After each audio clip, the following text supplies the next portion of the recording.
ঢাকা সহ দেশের বিভিন্ন স্থানে ভয়াবহ ভূমিকম্প।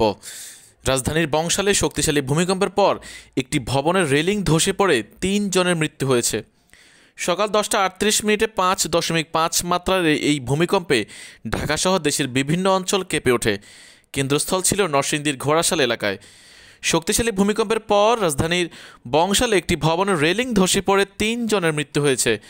বংশাল থানার ভারপ্রাপ্ত কর্মকর্তা এই তথ্য নিশ্চিত করেছেন। ওসি জানান, বংশালের কোষাইতলিতে ৫ তলা একটি বিল্ডিংয়ের রেলিং পড়ে ৩ জন পথচারী নিহত হয়েছেন। আজ শক্তিশালী ভূমিকম্পে কেঁপে ওঠে রাজধানী ঢাকা সহ দেশের বিভিন্ন অঞ্চল। সকাল 10:38 এই কম্পন অনুভূত হয়। মার্কিন ভূতাত্ত্বিক জরিপ সংস্থা বলছে, রিক্টার স্কেলে ভূমিকম্পটির তীব্রতা ছিল 5.5। ভূমিকম্পের কেন্দ্রস্থল নরসিংদীর ঘোড়াশালের নিকটবর্তী এলাকা। রাজধানী বাসিন্দারা বলেন, হঠাৎ করে আমি খাট থেকে পড়ে গেছি, আমার টেবিলের বই সব পড়ে গেছে, দৌড়ে নিচে চলে গেলাম। বাসার আশেপাশে সবাই নিচে নেমে এসেছিলেন।